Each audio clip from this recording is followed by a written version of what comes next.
How's it going, YouTube? Today we are going to replace the camshaft and crankshaft position sensor on a 2006 Jeep Liberty. This is the 3.7 liter, the Renegade Edition. Although with the Jeep Liberties between 2002 to 2006, I believe V6, they're going to be the same sensors in the same place. This right here, where I'm shining the light on that connector right there, that is the connector that's plugging into the camshaft position sensor. And then just below that, or just to the right of that, let's see if I can get the light shining on it, that bolt right there has to be removed first. Actually second. First you'd have to disconnect that wire harness, then take out that bolt, and you have to finagle it a little bit, but then that cam sensor's position sensor should pop right out. Well, let's do that now, and then we'll move on to the crankshaft position sensor. Alright, there she is. A little dog hair on it. It's going to be covered in oil like this. You really can't tell by looking at it whether or not it is good or not.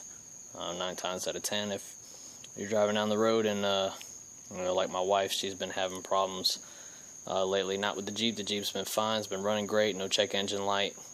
Other than the fact that recently, without notice, the engine would stall out on her, especially when she's slowing down or stopping, which is the main cause for these sensors right here. It's very common in the Jeep Liberties.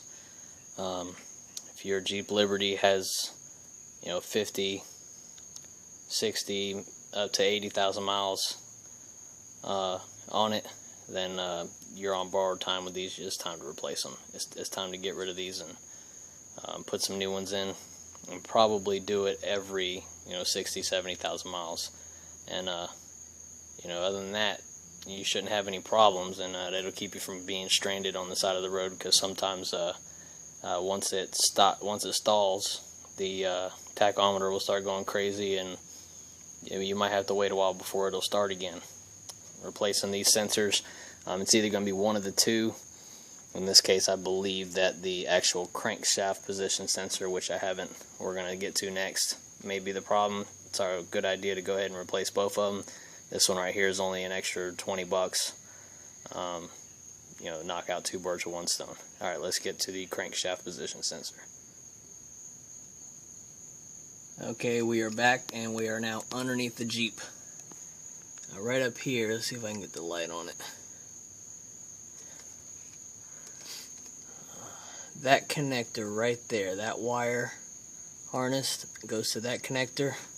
That connector right there connects to the crankshaft position sensor. It's actually pretty easy to get to.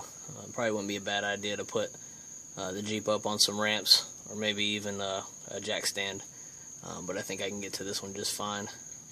I'm going to disconnect that, of course, disconnect your battery terminal, then disconnect this wire harness, and take that, I can see it, that bolt right there to the left of the wire connector.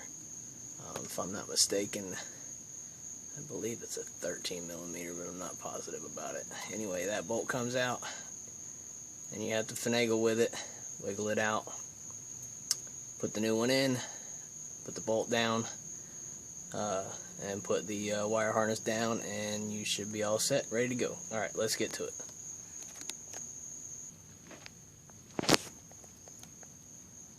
Okay, as you can see, I did not need to jack up the vehicle. I can get to it just fine from here.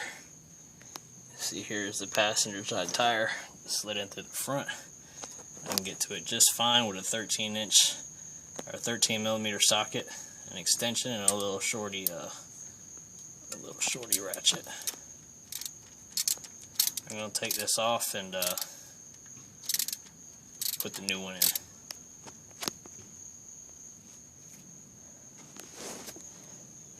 Okay, Now here is the crankshaft position sensor. Now I pulled this out and it looked small to me compared to the one that I had purchased earlier. But then after doing a side-by-side comparison, they are in fact identical. So we're going to lube up this O-ring, which I think I forgot to mention. With the camshaft position sensor, we're going to lube up this O-ring right here with some oil, and then put it back in and hook up the battery terminal and start her up. And I guess it would take some time driving her to see if the problem has actually fixed itself, or if I have fixed the problem, because it doesn't always stall out. Like I said, the Jeep drives fine. She does really well, but every now and again, and this is my wife's Jeep, she has had at least once to twice a day it stall out on her, and this should fix the problem. Anyway, YouTube, hope that helps, and if you have any questions, post a comment, and I'll see you guys later.